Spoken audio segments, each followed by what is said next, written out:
Now via Skype to discuss whether the country should increase social grants to ensure that those living in poverty will survive the lockdown is Executive Director of the Council for the Advancement of the Southern African Constitution. That's Lawson Naidoo. Thanks very much for your time as always, Mr. Naidoo. So let's begin by trying to ascertain the nature of the problem. If we do finally get to a point where there's an increase in the social grant, the immediate question becomes by how much that increase should be and what we're basing that figure on. Good morning, Ayanda, and thank you very much. I think the starting point for this conversation needs to be the fact that there's a responsibility on government to ensure that the most vulnerable people in our society are adequately protected during this time of the national lockdown, where people that are eking out a living on the margins of society have the ability to be able to put food on the table for their families. And it has been agreed, and there are many proposals on the table, that government needs to increase the child support grant in particular and to provide some sort of living assistance for the indigent and for informal traders.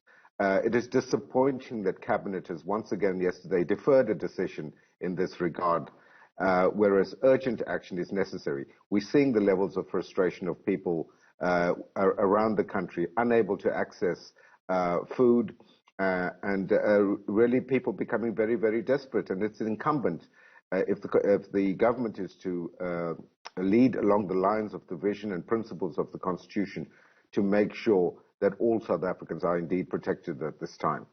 Sure. Given that then, you mentioned that there are various proposals. What's the most viable proposal about the extent to which the grants should be increased? Well, I think, this is something that government will ultimately need to decide, but there has been a proposal that, for example, that the child support grant being the most direct form of assistance to people, be increased by 500 Rand a month for the next few months. That's just one of the proposals on the table. And obviously these have financial implications, and that's up for government to determine how that is going to be made available and for what duration. But there are a range of other measures that can also be looked at, and we're seeing the scenes of a desperation again around the country with the lack of coordination of the delivery of food parcels, for example, through CASAC and other agencies and bodies. And this is something that government again urgently needs to deal with, is to provide clear information as to where people can access these food parcels, how they can access it, and what the processes are, because there seems to be a huge amount of confusion, and unfortunately, government's capacity to deliver is being really exposed at the moment. I'm interested to find out what level of consultation, if any, has taken across the board with all stakeholders, including those who will be affected by this. Are you able to shed light on the kind of talks that have taken place and what the different stakeholders are calling for, as, of course, we try and make sure that we flatten the curve, so to speak? Well, I think we know from from general information that's out there that there have been extensive discussions at various forums, including NEDLAC, between government and business, in other forums, between government and some NGOs that are working on the ground. The Department of Social Development, I presume, is in active communication with NGOs and community organizations operating on the ground. But there appears to be a real lack of coordination, firstly, and secondly, a real lack of urgent action to ensure that all of these measures that are necessary to protect people are actually being put in place as a matter of urgency. And as I said, government's non-decision yesterday to not take any action regarding increasing the child support grant is an example of that inaction by government. Right. I mean, you already mentioned the prospects of, how we're dealing with food parcels. I do wonder whether, going down that route would make a bit more sense. Understanding, of course, that food parcels aren't necessarily a perfect substitution for cash. Well, they're not a perfect substitute, but these are extraordinary times, and we need to take extraordinary measures to alleviate the impact that the lockdown is having on the poor in particular.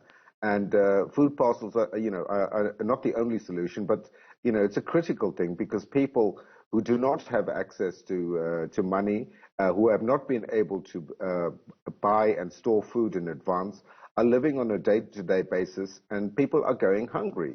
And we really need to put in place mechanisms to ensure that those people are at least properly fed, and look at then other mechanisms to provide cash in their hands to enable them to earn a living, especially in terms of the lockdown, where they're not able to leave their homes and go out and earn some money.